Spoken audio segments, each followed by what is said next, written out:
Oke, balik lagi bareng gue Ali di channel Asokat Story. Di video kali ini gue akan membahas nih kasus Vina dan Eki Cirebon dari sudut pandang mantan kabar eskrim yang bernama Susno Duaji.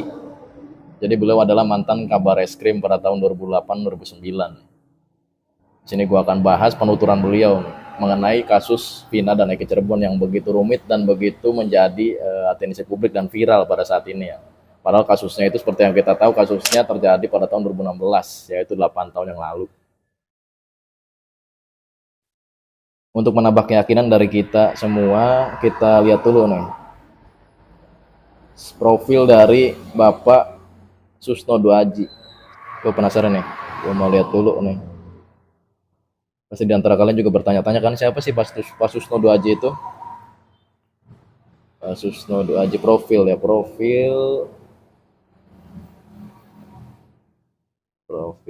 Pak Susno Duaji. Nih guys, gue lihat dulu nih ya. Biografi Pak Susno Duaji. Komjen Polisi Dr. Andes Susno Duaji SH MSC. Lahir di Pagar Alam, Sumatera Selatan. Pada tanggal 1 Juli 1954. Berarti sekarang beliau itu umurnya ya sekitar 55 tahun. Adalah mantan Kepala Badan Reserse Kriminal Polri atau Kabareskrim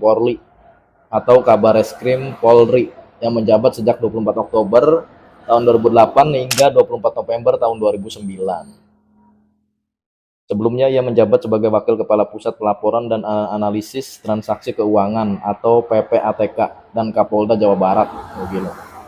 Jadi beliau udah berkecimpung lama lah di dunia kepolisian ya nggak? Menurut Google nih yang gue baca tadi. Ya pastilah kalau orang-orang tertentu gitu, maksud gue orang-orang yang public figure, terus juga orang-orang terkemuka pasti ada semua di Google ya nggak? Pak Susno Duaji merupakan lulusan Akabri Kepolisian dan mengenyam berbagai pendidikan antara lain PTIK, S1 Hukum, S2 Manajemen, dan Sespati Polri. Dia juga mendapat kursus dan pelatihan di antara Senior Investigator of Crime Force pada tahun 1988. Sekarang kita lanjut aja nih ke pernyataan beliau nih, Pak Susno Duaji sebagai mantan kabar eskrim tentang kasus Vina dan Eki Cirebon yang sedang menjadi atensi publik pada saat ini. Pada saat itu beliau diwawancarai oleh salah satu stasiun TV dan beliau menuturkan ya. Pada saat itu beliau menuturkan ya, ada dua saksi yang meragukan, tapi kenapa ini terus diselidiki nih oleh pihak kepolisian. Saksi yang pertama adalah Aep. Aep kenapa meragukan? Karena dari keterangannya yang nggak logis. Ya lu bayangin aja guys, kasus 8 tahun yang lalu nih. Kasus 8 tahun lalu nih. Dia ngomong katanya lihat dari jarak 100 meter katanya. Di kegelapan malam. Aduh. Matanya canggih banget ya. Udah kayak apa sih? Udah kayak iPhone 15 Pro Max. Atau udah kayak Samsung S24 Ultra tuh. Jadi bisa nge-zoom banget tuh, zoom 100 kali di kegelapan tuh. Atau kayak HP Huawei itu, Huawei yang paling baru tuh, Huawei Pura tuh, Pura 70. Jadi dia di sini menuturkan tuh, dia jarak 100 meter dia lihat tuh si Peggy Setiawan yang sekarang digadang-gadang sebagai terduga pelakunya, bahwa dia mukanya katanya. Motornya lihat tuh juga mukanya lihat jelas, tapi pas ditanya kenal apa enggak, nggak kenal, kan aneh banget ini. Jadi netizen tuh aneh banget, termasuk gue pun ya aneh dan herannya nggak kenal, cuman dari jauh kegelapan malam kelihatan. Ini kan nggak logis juga.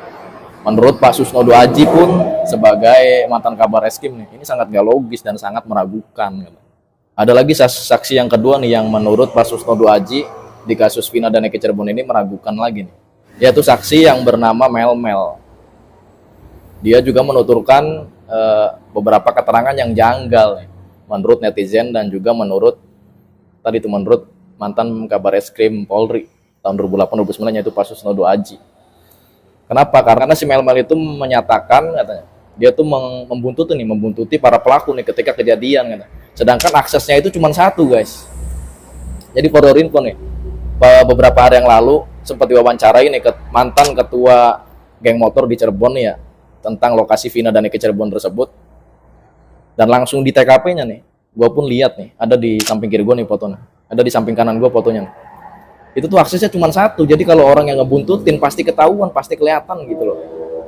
Karena di kanan kirinya kan kayak hutan gitu, terus juga ada bangunannya, nggak kayak bangunan kosong gitu sih kalau menurut gua, bangunan kosong gitu. Tapi dia menyatakan mengikuti katanya, bahkan dia sempat mengajak pemilik warung di sekitar kejadian, di sekitar TKP maksud gua, katanya untuk membuntuti ketika Vina dan Eki dieksekusi di situ tuh. Tetapi di situ itu nggak ada warung guys, di situ tuh nggak ada warung, sampai sekarang pun nggak ada di situ. Itu menurut keterangan orang-orang yang ada di sekitar TKP ya, yang rumahnya di sekitar TKP maksud gua. Jadi dia ketika diwawancara ini oleh media, beberapa media gitu, di situ tuh nggak ada toko, nggak ada warung lah. Tapi si Mel dia tuh menyatakan seperti itu katanya guys. Menurut kalian gimana nih? Bener apa enggak nih keterangan Mel sama Aep? Karena di sini netizen dan gua pun bertanya-tanya lah. Ini dua orang ini yang tiba-tiba muncul nih. Ya sebenarnya Aep nggak tiba-tiba juga sih. Aep mah udah ada tuh dari kasus ini pertama di publik gitu kan. Cuman keterangannya itu loh, keterangan dari Aep dan juga Mel itu yang sangat janggal. Jadi menimbulkan polemik lah oleh gue dan juga netizen khususnya. Ya enggak? Karena seperti yang kita tahu, netizen itu sangat teliti dan juga sangat-sangat kritis gitu loh. Ketika ada kasus-kasus, apalagi kasus-kasus yang viral kayak gini. Balik lagi ke penuturan Pak Susnodo Aji lagi nih. Menurut Pak Susnodo Aji, kedua saksi itu sangat meragukan keterangannya, dan harusnya pihak kepolisian dan juga pihak penyidik harusnya mengutamakan benda-benda mati gitu loh guys, menjadi keterangannya, maksud gua menjadi acuannya itu harusnya benda-benda mati kayak misalkan CCTV, terus juga barang bukti gitu loh, terus juga kayak misalkan di autopsinya gitu loh, di laboratorium maksud gua ya. Karena di kasus Eki dan Vina ini kan ada pemerkosaannya juga. Jadi di situ kan bisa diteliti ya nggak? Bisa diteliti tuh di situ ada cairannya nggak? Cairan cowoknya siapa di situ kan? Kan bisa dilihat tuh, bisa diteliti ya nggak?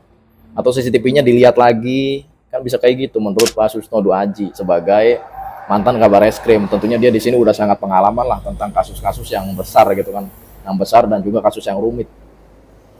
Buat kalian yang ingin menambahkan, silahkan tambahkan di kolom komentar di bawah. Dan buat lo suka dengan video gue, pasti udah klik tombol subscribe dan logo bel yang ada di sampingnya gue Ali. Kita ketemu di video berikutnya. Terima kasih.